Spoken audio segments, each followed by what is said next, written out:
Dan, today's lineup, Canzone in the field, Robles starting on the bench. Just what kind of went into the mindset to make that decision for today's game? Yeah, I mean, I think we've seen some really good at bats from Leo throughout his time with our club. Certainly, the game against Detroit, picking up that huge pinch hit knock, and what he's done at second base is stellar as well. So, getting a chance to get him in there, and I think it should work out well. Dom has played right field all season for us, and handles that well, and allows Polo a chance to DH tonight. So, just a good time to get Leo in the lineup. Go to Tim on the left. Dan, do you have a Game 5 starter? Yeah, Bryce Miller will take the hill for us tomorrow night. Obviously pitched well against Toronto in the first game, and looking forward to giving him the ball tomorrow. Being that Bryce is starting tomorrow, what is the plan for Brian at this point? Yeah, Brian's going to be available out of the pen, and I think that's the plan here going forward, and he's in good spot, and he's feeling good, and I think at this point that's where we're going to see him coming out of the pen. Go to David, or right in front. Dan, you mentioned Leo. I believe you mentioned a few days ago that the decision to pinch hit Leo in Game 5, part of that came from Manny Acta. Mm-hmm. Is that correct? Can you talk about what Manny brings to the table as bench coach for this team and for you as manager? Yeah, can't do it without Manny. He really, our entire staff is just outstanding. And Manny's, been in the game so long and has such good experience, such good feel. And so being able to rely on Manny as much as I do is a luxury. And, he just sees the game so well, understands the game so well. And I think that the key is, the game has changed over time, but Manny's been a part of that, and he has seen it change over time. And, just what he does and how he sees it is such tremendous experience. And to be able to rely on that, like I said, is a luxury. He's a great human. So, it's just, I think it's been a great relationship, and really appreciate all that Manny brings to our entire staff. Go right here, Josh. Dan, is Victor Robles full strength after going into the boards kind of hard yesterday and out today? Pardon me? I said, is Victor Robles all right after that catch in right field? Yeah, he's fine. A great catch, a great effort, which is, what we always see from Victor. And as we talked about last night, sort of reminiscent of that play in San Francisco, but, going in there hard. But that's the effort you always get from Vic. Stay right here with Dan. Dan, what are the challenges that Brian might now face transitioning into a role that he hasn't had, at least at the big league level? We know he did back in college. Yeah, I think obviously it's a different kind of a role. He had a chance to do it in the All-Star game, so maybe a little bit of experience coming out of a pen. But again, this is the time of year where you ask people to do things that they're not as comfortable doing, or they haven't done as much.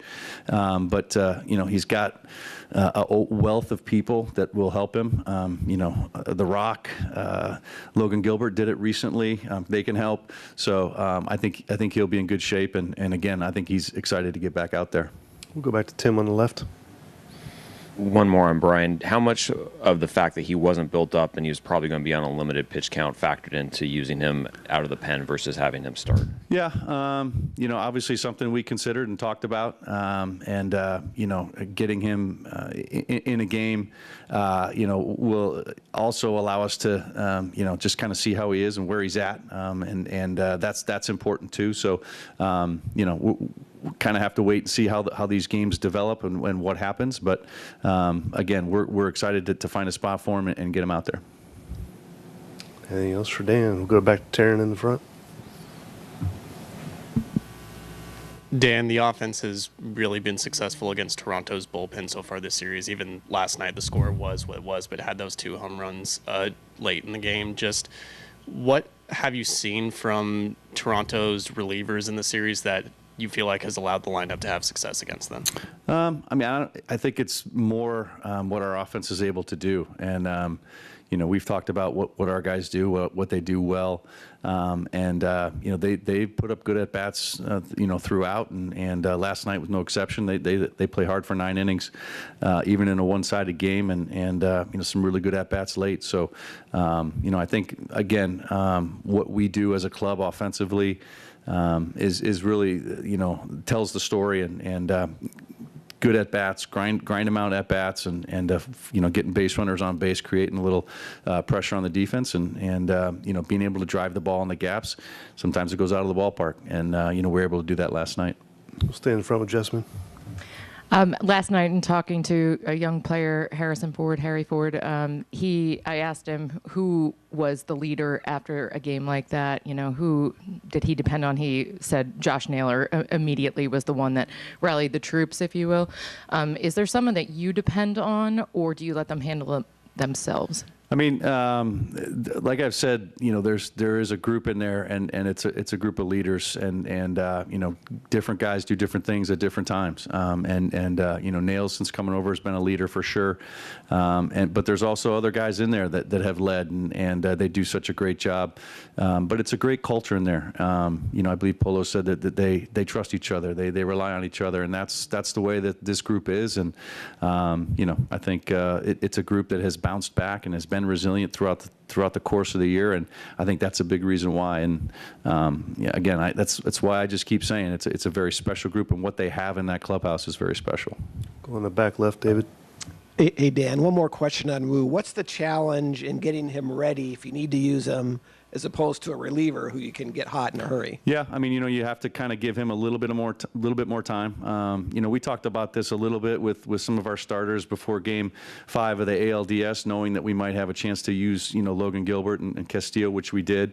But again, I think they're able to use each other as resources, and we'll try to give them as much time as possible to get prepared to go out there. And that's really the thing that's the only thing we need to be concerned about is just giving him enough time. And but I think again his availability, his wanting to get back out there will really help there.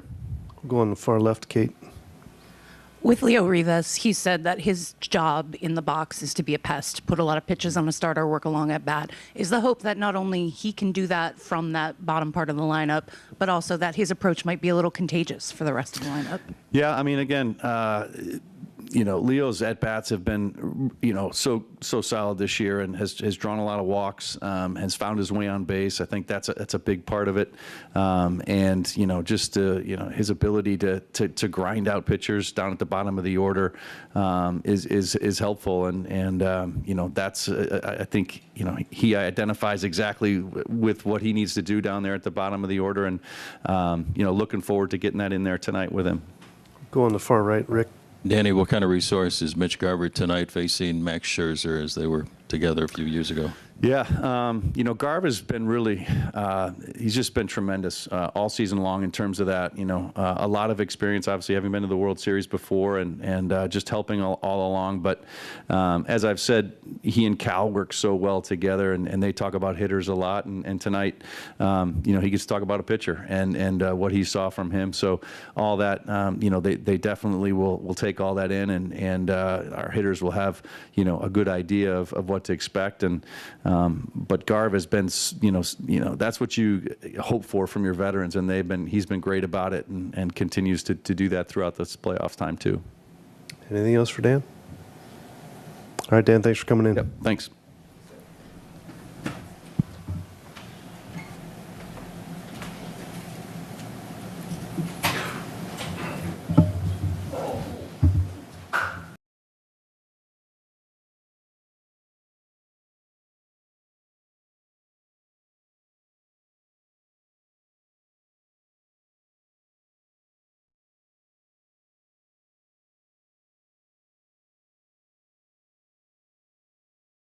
We'll get started with Julio. Start with Taryn in the front. Julio, we just talked to Dan a little bit about Leo being in the lineup and how much energy his approach just brings to that bottom of the order, being able to turn it around for you guys. Just from your experience, how has it helped having him in the bottom of the order, just that constant on base threat for you guys at the top of the lineup? I mean, for us, I think Leo, what he brings to the lineup is huge. You know, like you said, like he always having great at bats. He plays great defense too. So he's somebody that when you put him in the lineup, you know he's gonna have those really good at bats, and he can definitely like get everybody in trouble just creating things on the base pad. We'll go over here to Dan. Julio, what have you seen from this clubhouse and its ability to just flush away tough losses and move on to the next day? And, you know, how have you seen that evolve as the season's gone along? I just feel like it has become like really a part of our identity. You know, we take it one day at a time. I feel like we all like do a pretty good job just staying present in the moment and kind of just take games as they go. And like, you know, sometimes you're gonna experience tough losses, and like you cannot, you know, avoid that. But I feel like something that you can really control is how you respond and how you show up the next day, you know, ready to compete again. We'll go back to Taryn in the middle.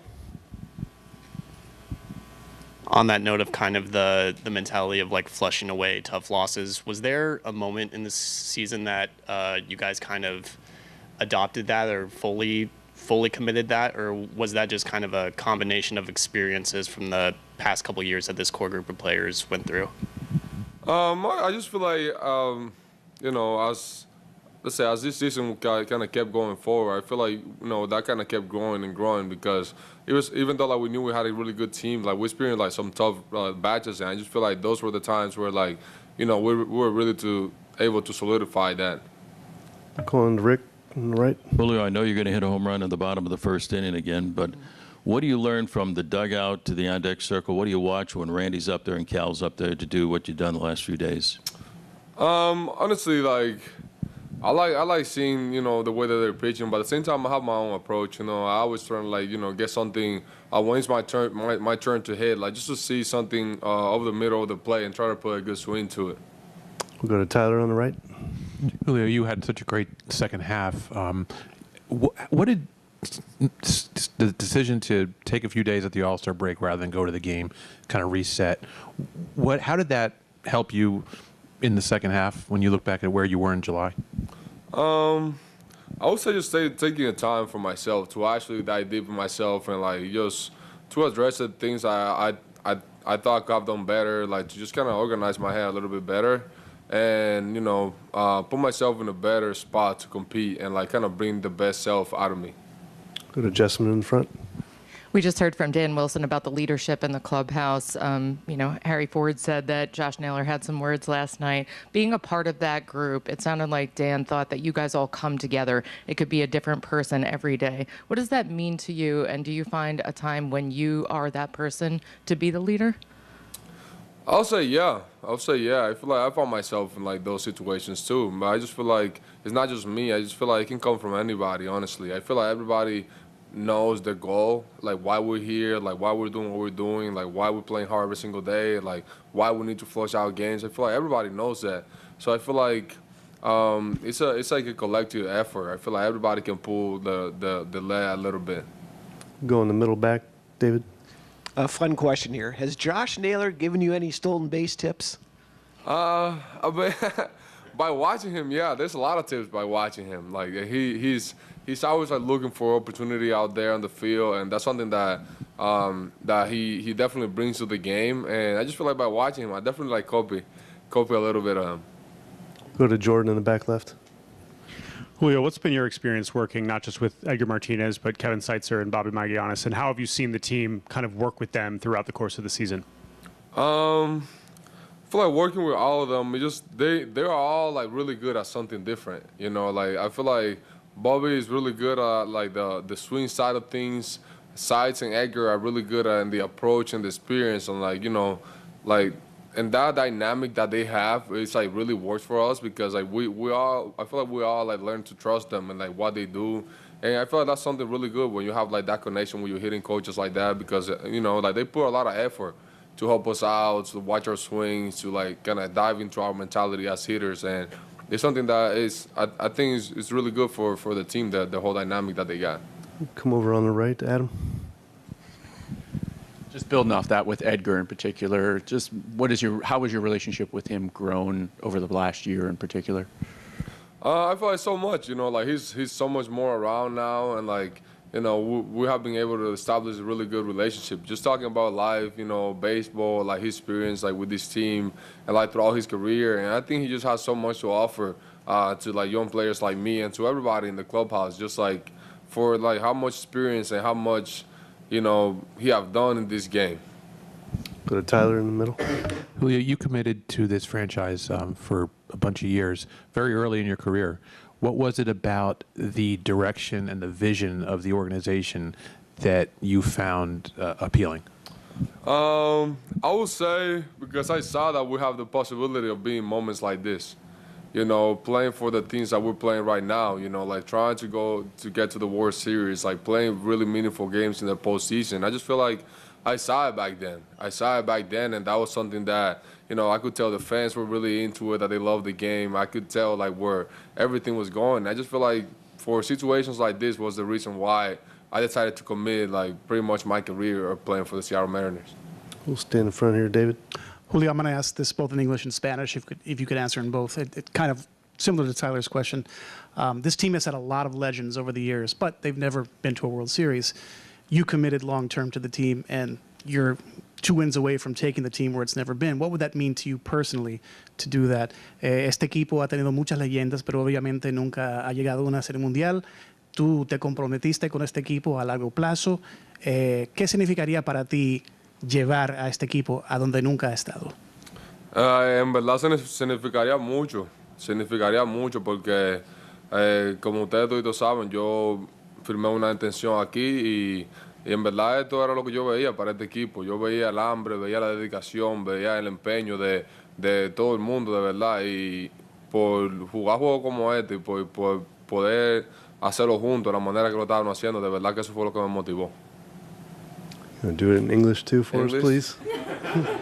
What would it mean? What would it mean to you to take the team to where they've never been? I mean, help like I was saying, like it will mean the world, like I kind of told to Tyler, like that was the reason why, like I signed here, because I know, I got to know the fan base and like the hunger that this city had for like a championship, and I feel like that really motivated me. I feel like that's been a big challenge, and I don't shy away from challenges, and I feel like that's something that like really motivated me to be here, and just kind of seeing how everybody was like really into it and like kind of motivated to like bring a championship and World Series appearance and things like that. And like once you're in it, you gotta go for everything. And like I feel like we're in a really good position to get to that spot right now.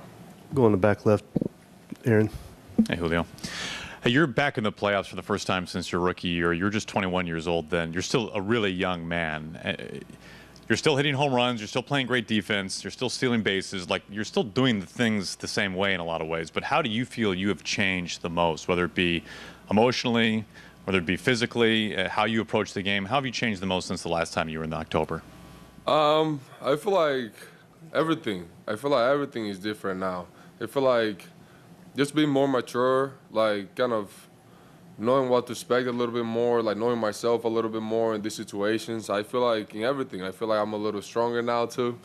But yeah, I just feel like experience as a whole, like, playing more games. I feel like that, like my rookie year, that was the first time me playing like over 100 games in my whole professional career. Like there was a lot of different things that kind of going on back there. And I just feel like just experience and like, more games under my belt.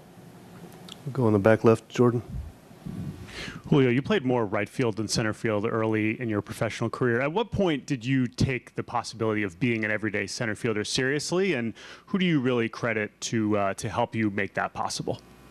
I feel like that's always like a fun question for me because I was level as being a corner outfielder because I was a little slower, like I was gonna get a little bit chubby. I think Kate definitely knows that whole story.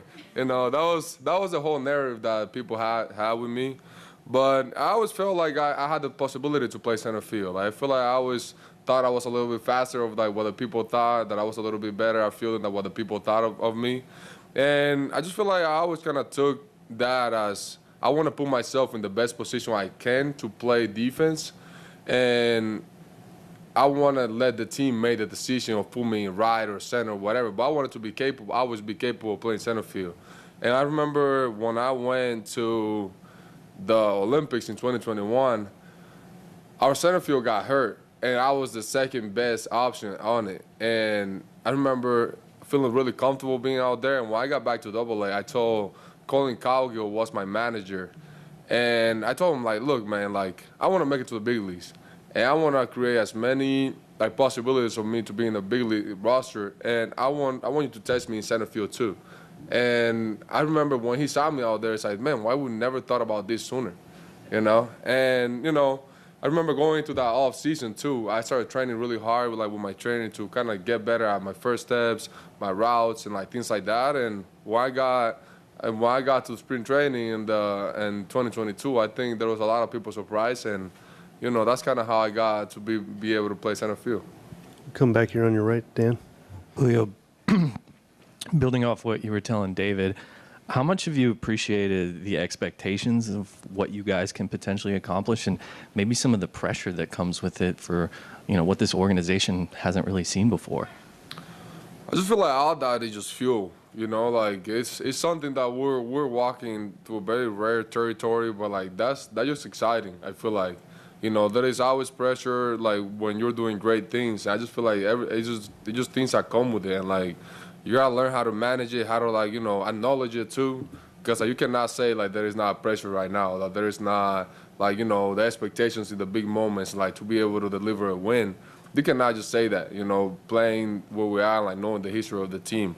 So I just feel like acknowledging that and understanding that and just kind of keep moving forward, you know, like playing one game at a time and just, you know, do the best you can with what you can control. We'll go to Shannon on the left. Julio, what is something that Ichiro has told you about that and this time of the year? Do the best you can.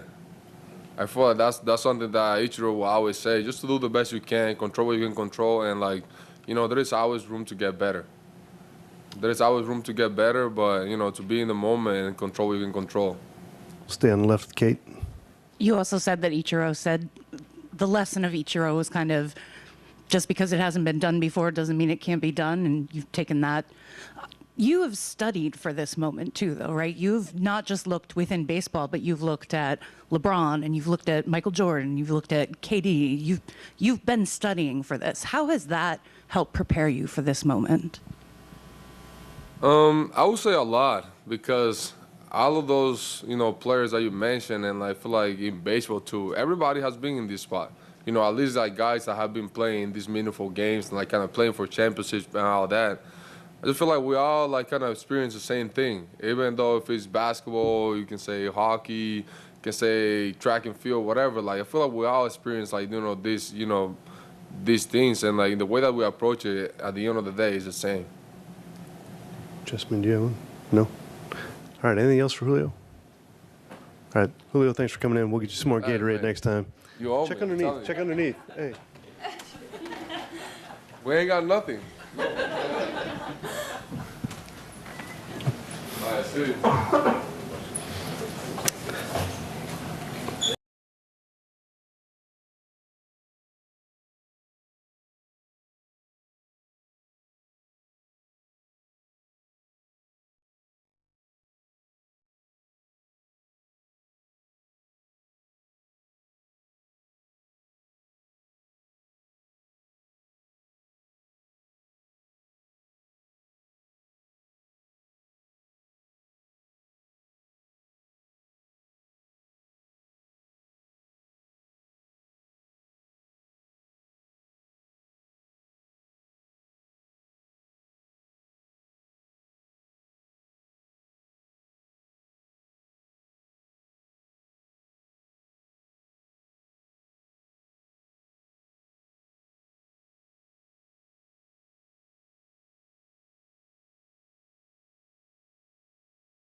We'll start with Mike on your left, Alejandro.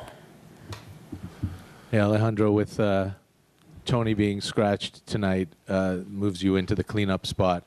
How does that sit with you hitting in such an important part of the lineup for such a big game?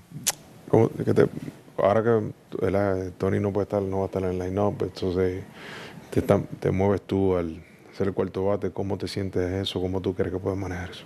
Bueno, normal, ¿no? Otro juego, salir a competir y bueno, en realidad no le presto mucha atención a eso. Trato de salir a hacer mi juego normal, como siempre, y ejecutar el plan. I mean, be honest with you, I don't pay much attention to that, and for me, it's normal. I know the game, go out there and compete, and then execute the same plan that I do every game. As far as Max goes, he hasn't pitched in a while, and he had a pretty rough September. What have you seen from him since the end of the season, and what are you expecting to see from him tonight?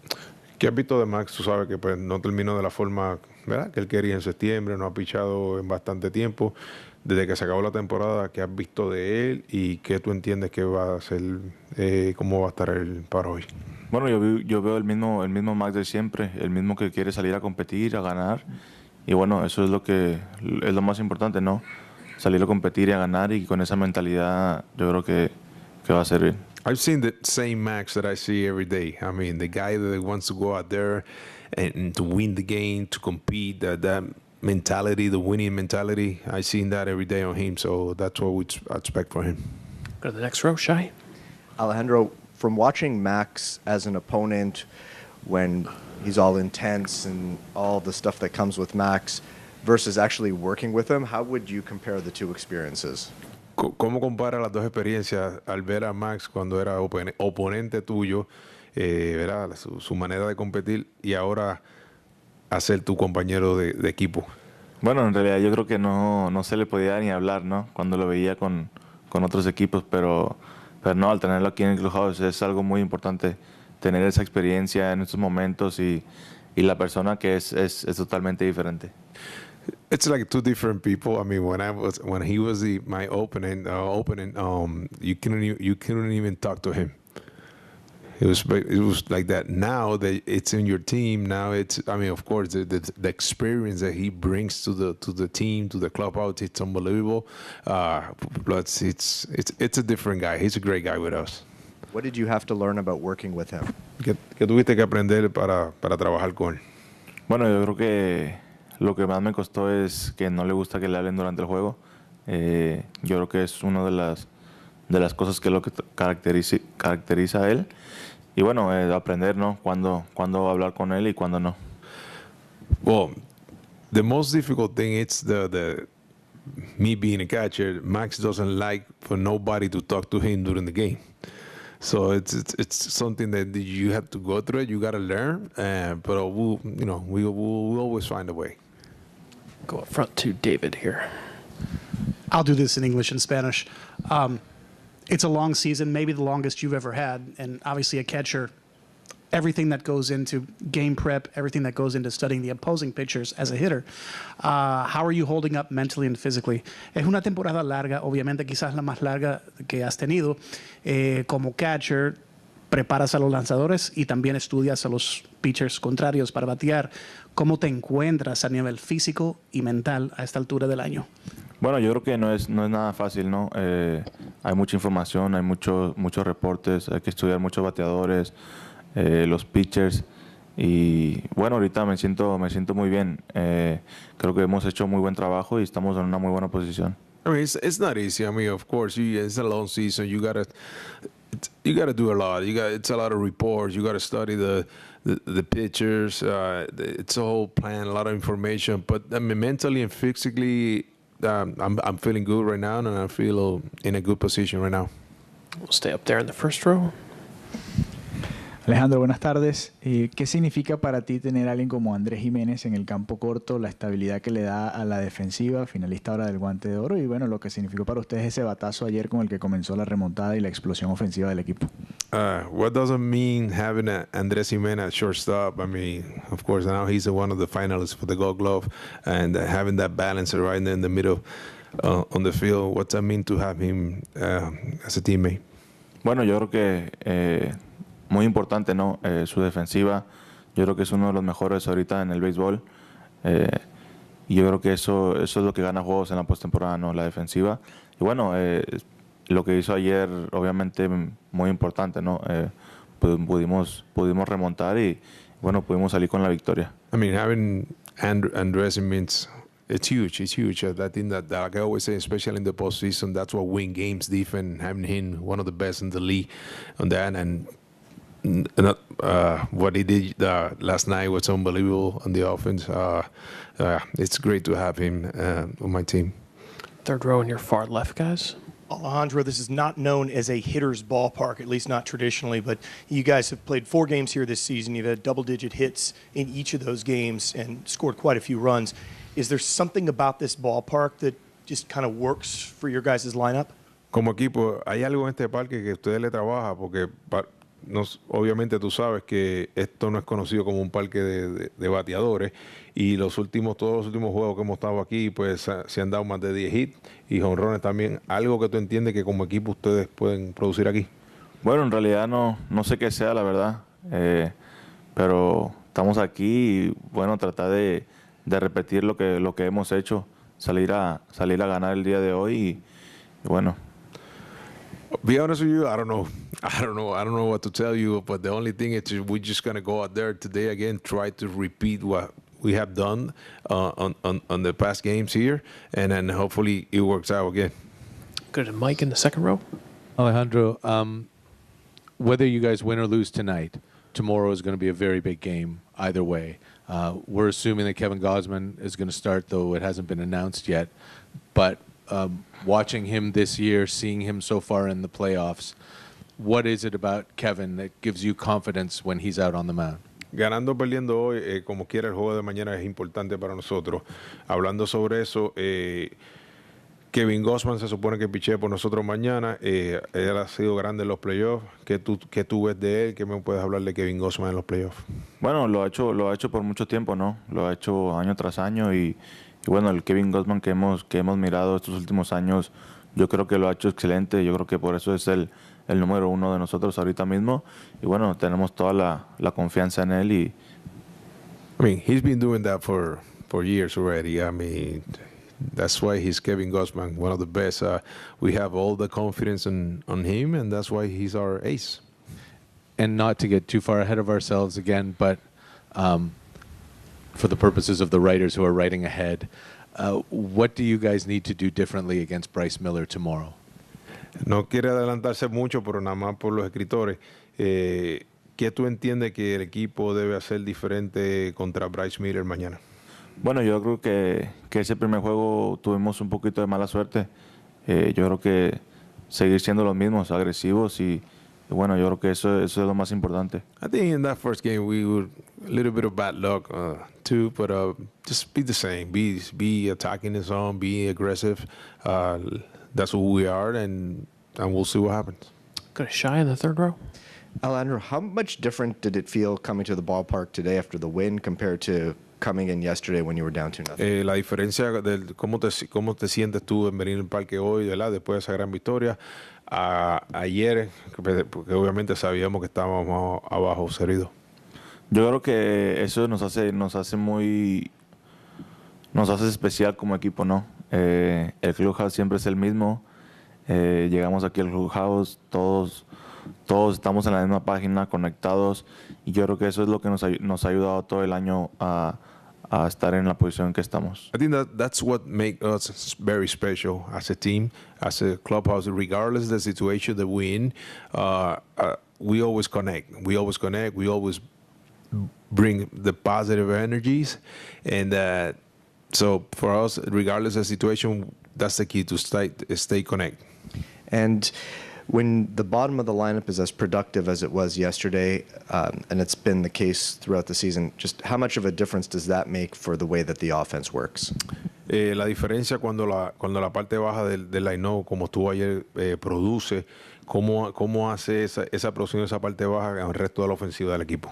Bueno, eso es lo que queremos, ¿no? Que todo el mundo produzca.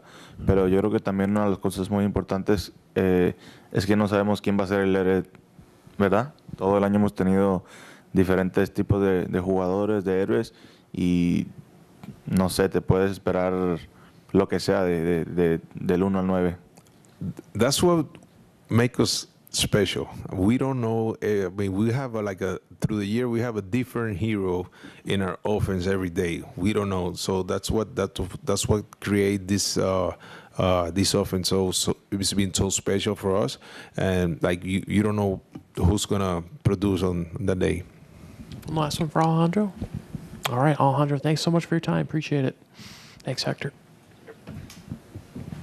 Sir, good luck today.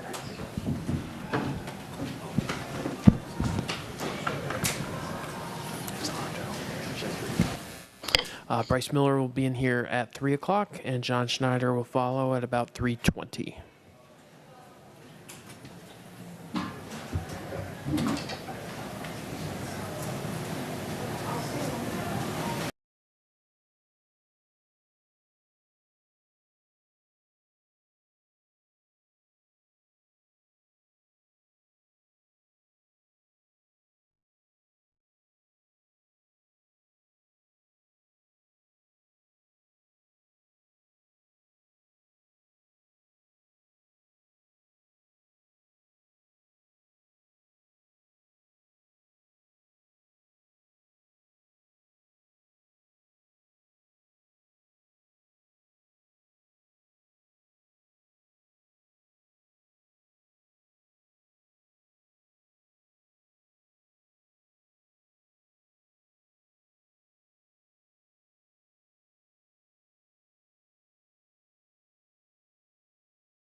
Bryce, I think you had your best fastball the other day in Toronto, the best velo of the season. Just what do you attribute that to at this time of the year?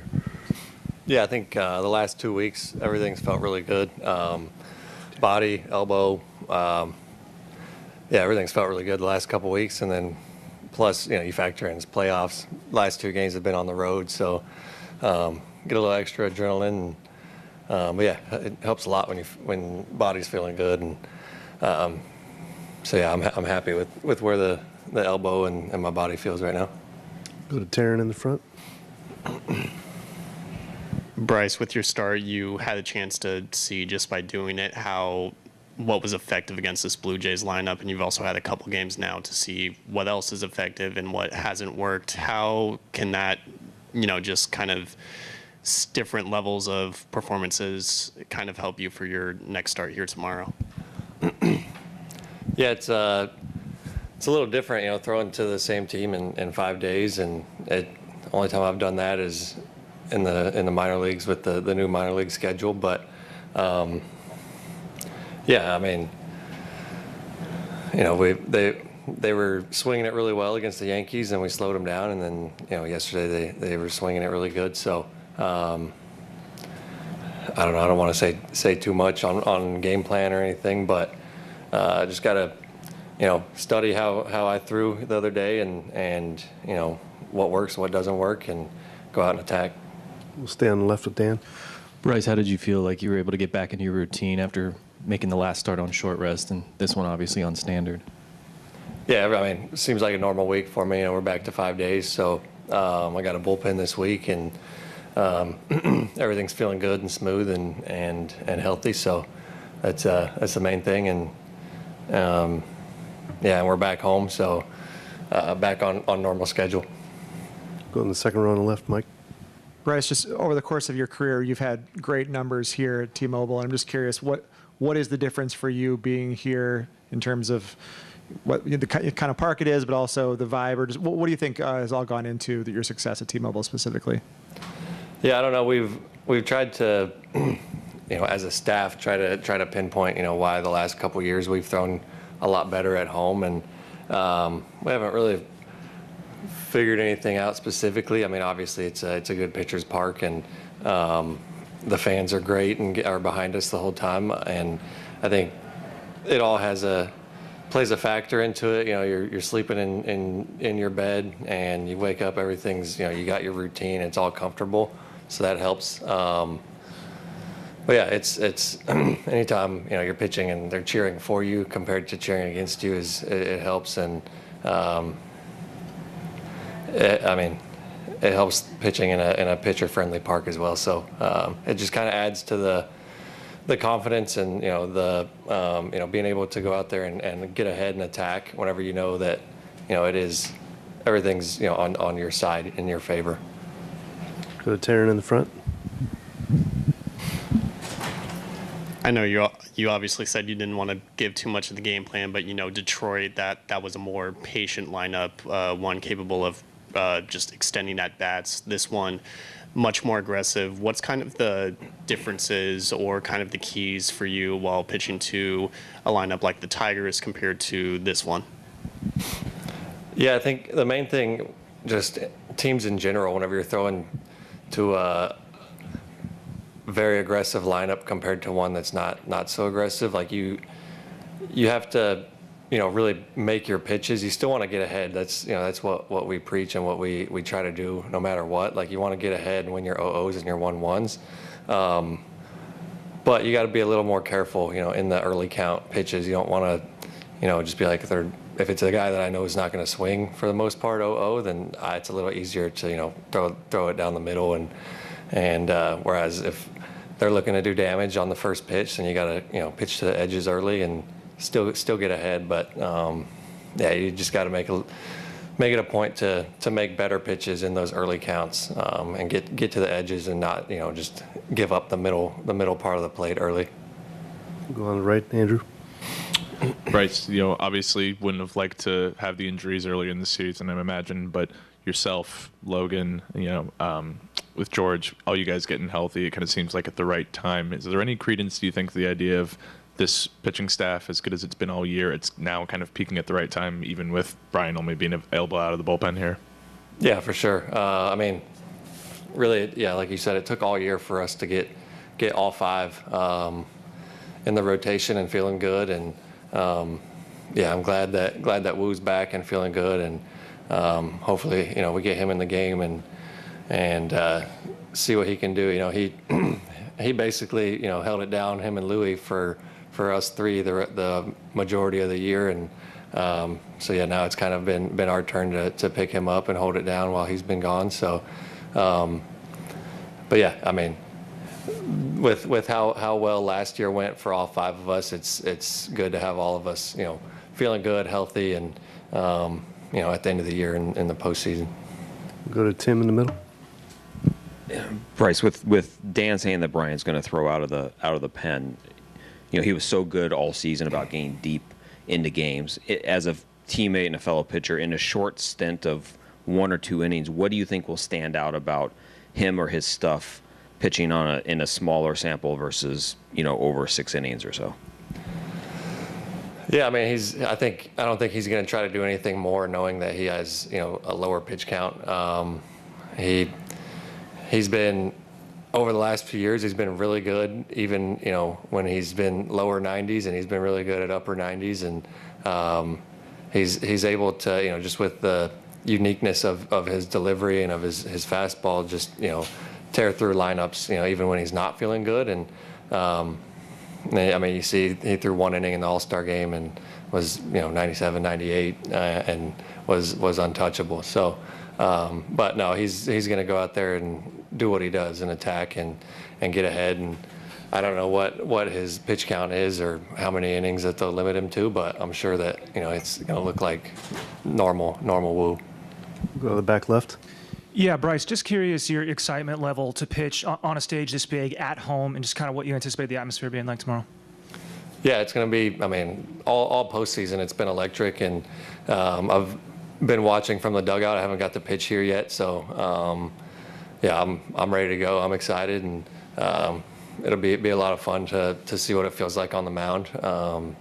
But no, fans have been great, and it's been a lot of fun playing here and having them behind us. Anything else for Bryce? All right, Bryce, thanks for coming in. Yep. John Schneider will be here in about 10 minutes.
Sorry, John. As you were, with Tony unavailable today, as you were debating between IKF or maybe Davis Schneider or some of your other options, how did you weigh offense, defense, and the different possibilities? A little bit of both. I think kind of looking at some history against him and looking at some contact ability, things like that. Tough decision for sure, but feel comfortable and confident with Izzy, just being a baseball player and being prepared. So that's what we went with. Was Tony's unavailability tied to him running the bases yesterday? Did that aggravate something for him? Yeah, I think just the game in general did. He's pretty stiff, sore after. Checked in with him this morning, and still felt it. So wanted to hold off as long as we could. But just in talking to him and after getting some treatment, still felt like it wasn't the right thing to do to put him out there. Do you anticipate a possibility of him being available for an at-bat off the bench? We'll see, Back is tough, you know what I mean? So we'll kind of see what he can or can't do in the next couple hours and go from there. And standing over there, Ben. John, with Santander, is there any possibility that he would have to be removed from the ALCS roster? Again, we'll see. I think getting checked out by staff, getting checked out by doctors, trying to put a timeline on it, really. Is he good today? Can you buy a day? Things like that, all things that we have to consider. So I think we'll know more in a couple hours, really. And we'll stay over there on your left, John. John asked you about hitting yesterday. Today I'm going to ask you about pitching. After that first inning yesterday, your pitching was able to kind of calm that Mariner offense down. Do you take a different approach game by game? Do you take a different approach pitcher by pitcher? Is there a certain way you handle Max differently on that? Does that go with the relievers, or is there kind of a set game plan of how pitching is going to handle the opposing lineup? Yeah, it's individualized. Starters, and every starter being a little bit different stuff. Relievers obviously different, but I think Shane executed at an extremely high level after the first inning, especially with his secondary stuff. So Max's probably game plan, it's going to be a little bit different, just with the pitch mix and things like that. He's still going to have to locate everything. This is a really, really good lineup that can do a lot of damage and do a lot of different things. So you still have to execute it. But I think what Shane did yesterday was exactly what he was trying to do. And every time you get to a game 4 in a series, it's a little bit like a fork in the road. Somebody's tying it, somebody's getting swept, or somebody's going up 3-1. Talk a little bit about just kind of mindset game to game. Is it just about tonight, or do you think any farther?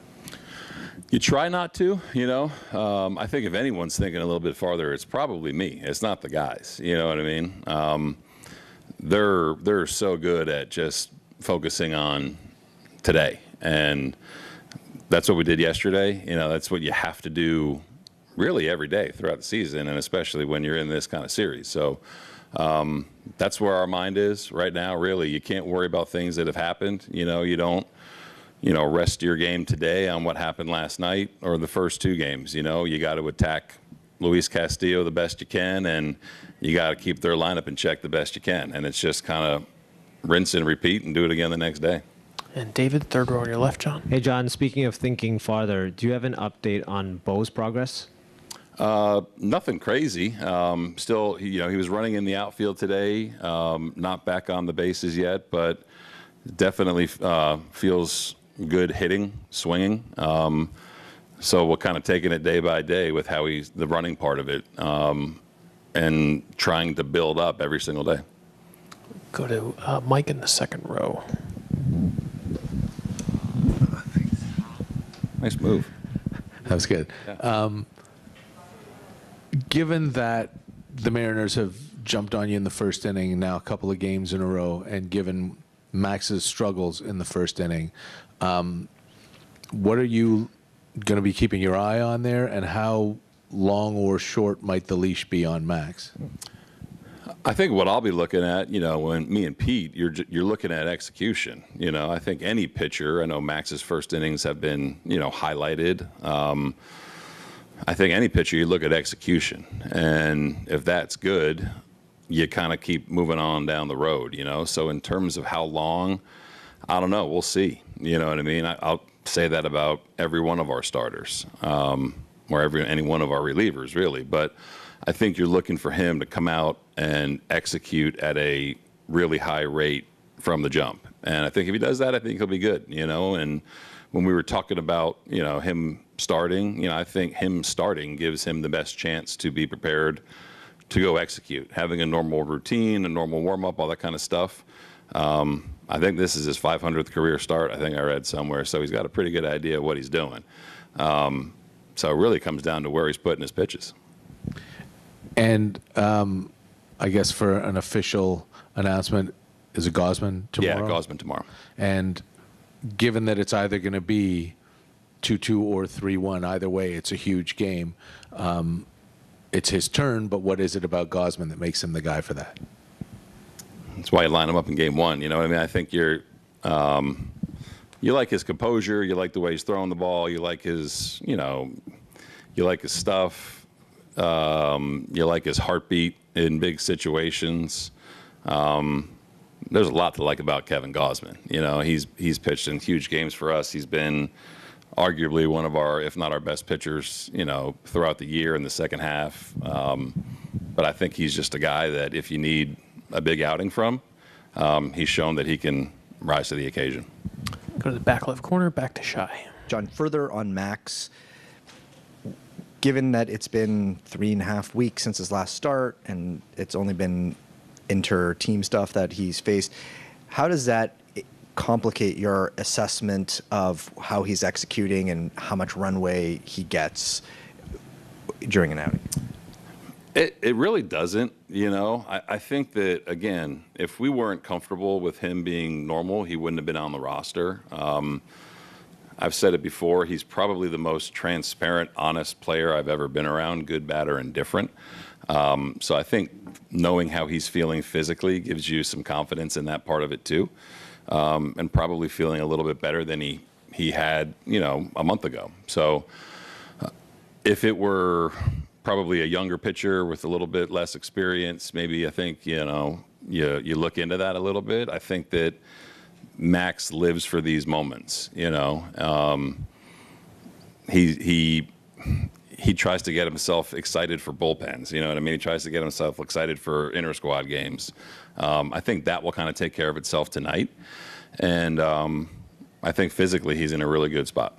And is there anything physically that's changed that may allow him to execute more effectively, particularly against lefties who've done a fair bit of the damage against him this year? Yeah, I think just feeling a little bit better to finish his pitches. You know, when he's got, you know, neck was bothering him a little bit. I think getting some time to calm that down.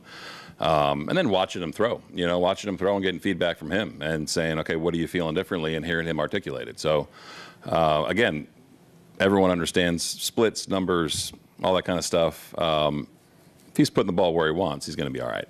Go to Mike in the second row. I had it and I lost it. Oh, yeah. We had Kirk in here earlier, and he said... Man of many words. Yes, indeed. He said that, speaking of that, Max does not like to be spoken to during his starts, which is weird to hear a catcher say, because usually, you know, if everybody else can't talk to him, the catcher can. How does that work for you and Pete? I think more people talk to Max than what the public probably believes. There is a certain point of the time in the day, but we're probably getting close to it, to where, you know, you want to let him kind of get in his element. But there's some pretty good back and forth. You guys may not always see it. It may be in the tunnel, but there's always a little bit of back and forth between Pete, Max, Kirky. If Kirky's hitting, you know, Pete can deliver it. But I think the reason why he prepares the way he does is so when you're in the moment, you've really kind of covered all your bases. And if you need to deviate, you need to deviate. But he likes to kind of not worry about what's going on other than himself. I think that's the biggest thing, is he doesn't want to change the way he pitches based on the score, or get caught up in any kind of emotion that he's not trying to harness himself. I think that's what the general thing is with not talking to him, but there's plenty of conversations that happen in between.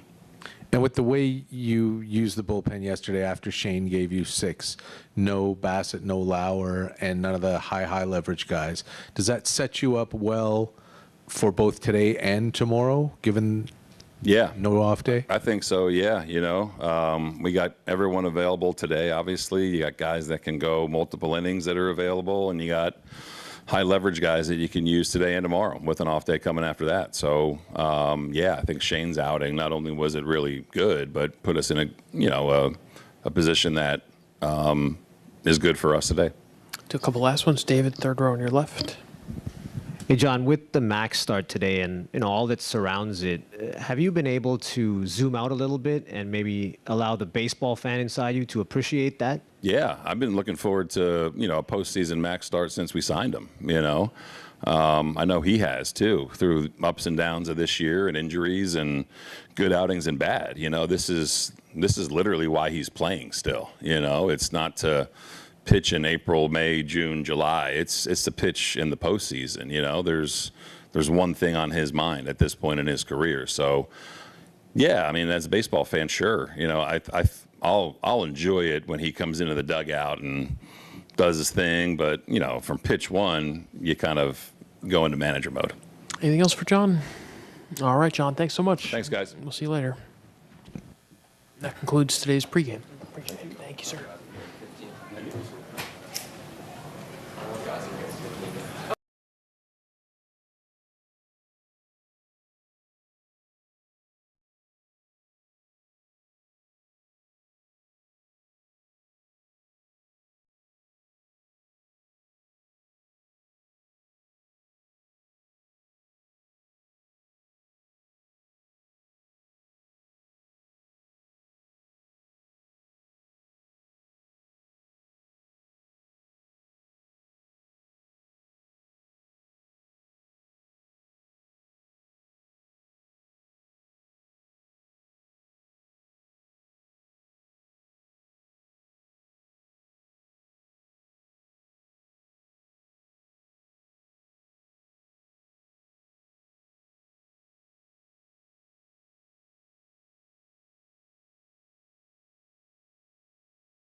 All right, Kev, thanks so much for coming in. Who has the first question? We'll start with Keegan in the third row on your left, Kev. Hey, Kevin. Knowing that this start would be likely for you, what was it like for you to watch your team bounce back with that win yesterday? Yeah, it was huge. I think the mindset kind of, at least my mindset, I think everybody kind of had the same mindset. It's almost like a 3-game series. We win 2 out of 3, we go back to Toronto. We lose 2 out of 3, we're done, So, I thought the guys did a heck of a job against a really good pitcher, that's kind of had our number, to be honest. I feel like he's always pitched well against us. And, I still remember 22 when he came in the game 2 and kind of shut the door. And so, yeah, that was a huge win. Other questions? Yes, Mitch in the back. Kevin, I know you kind of have your pitches and they're your pitches, but how does it change for you facing the same lineup kind of twice in a short period like this? Yeah, I mean, it's more so about, moving around the pitches. Like you said, I only have 3 of them, so, I'm not going to throw curveballs tomorrow. Like, I'm going to pitch the same way I have been all year. But there is a level of, knowing that these guys are going to make an adjustment from game 1 to game 5. And so it's more so just really kind of in-game, seeing their approach. And you have a mindset going in of what you're going to do, but, sometimes you get punched in the face in the first and you got to change your mindset. And so you kind of saw that with Shane yesterday. I thought he did a great job of obviously coming back, and I joked with him after the game. He took this place to 120 and then took it to 0. It was a really cool performance for him and huge for our team. So it was really fun to watch. Middle of the second row, Mike. Kevin, we talked to Shane yesterday about that game being why the Blue Jays brought him here. For you, tomorrow is going to be huge either way, no matter what happens tonight. And that's sort of the game that's why you came to Toronto. So how exciting is it for you? How do you feel about having the ball in a game that big in this round? Yeah, I've said it before. Anytime you're pitching the biggest game of the season up to that point, you feel really honored that you're getting the ball and excited. There's definitely some jitters, but that's part of the game. I mean, this is what we live for, I've thrown a lot of really good games in the World Series in my backyard, and never really thought about the ALCS. Usually it was the World Series, but, this is something that as kids we all dreamt of, pitching in the big game or getting the big hit in the World Series or a big playoff game. And so, as a player, you relish these opportunities to go out and show, not just your team, but really the whole world kind of what you can do. And this place is supposed to be a pitcher's park. Is that part of your mentality when you're preparing for a start? And if it is, what did seeing what happened last night do to that? Yes and no. I think I never really go into a game, if I've pitched in the AL East for the majority of my career. So, you can go into every game in the AL East with, if I give up home runs, I'm probably going to lose. But you can't have that mindset.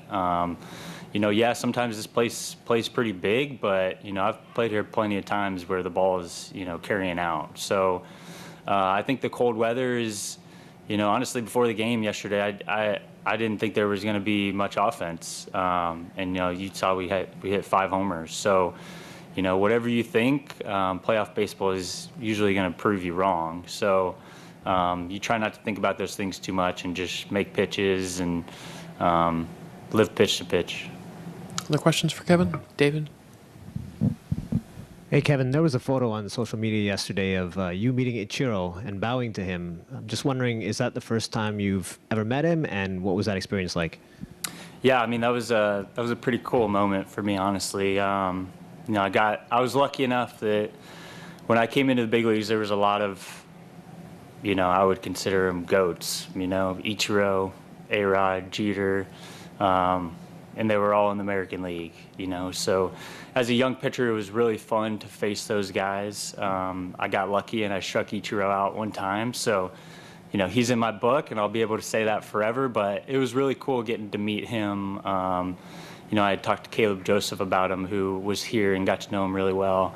I mean, he's just such a pro's pro. He's such a nice guy.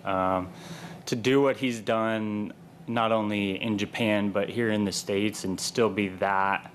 I just walked up to him and shook his hand and bowed to him, and he said some nice words to me, and I said some nice words to him, and I was really hoping to meet Randy last night. That was my guy growing up too. I mean, I watched him pitch Game 6 against the Yankees in Arizona. I wanted to be the right-handed version of Randy. So I didn't get to meet him yesterday, but I met Ichiro, and that was just as cool. Go to the fourth row on your left, Mitch. Kevin, I'm just wondering, you guys were obviously such a tight group during the regular season, but now that this kind of run here has gone from days to weeks and is kind of drifting late in October, what does this, kind of the cauldron of the playoffs do to the group that was already kind of pretty tight in the regular season? Well, I mean, you get a lot more time with guys' families, to be honest. That's been the nice thing.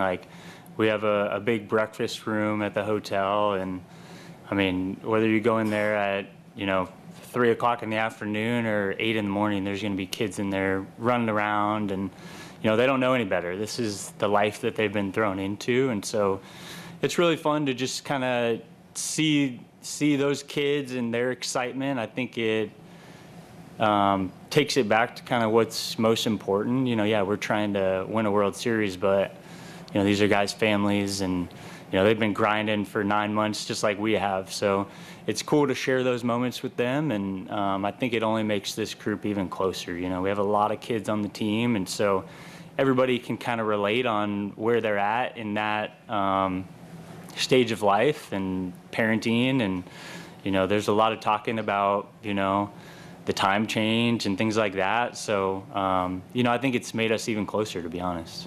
Take a couple more. Mike in the second row. There's a report out, and I know you're not going to be able to confirm, that Santander might be coming off the roster with the back problem. This has been a next man up team for all season. If there is a change, what happens in that room? Nothing. To be honest, it's it would suck for Tony. We obviously love to have him in there, but it's part of the game, part of this point of the season. He has really battled back to even get back. But yeah, it's next guy up. These guys aren't going to feel bad that he's not in there, and they'll probably be pretty happy, to be honest. So take that, and whoever it is, just try to do your job. And did you strike out Ichiro on a splitter or a fastball? It was a splitter, yeah. It was a good one too. Still remember it. Anything else for Kevin? We're going to have to sync you up with Randy Johnson, but thanks for your time. Appreciate it. And that concludes today's pregame.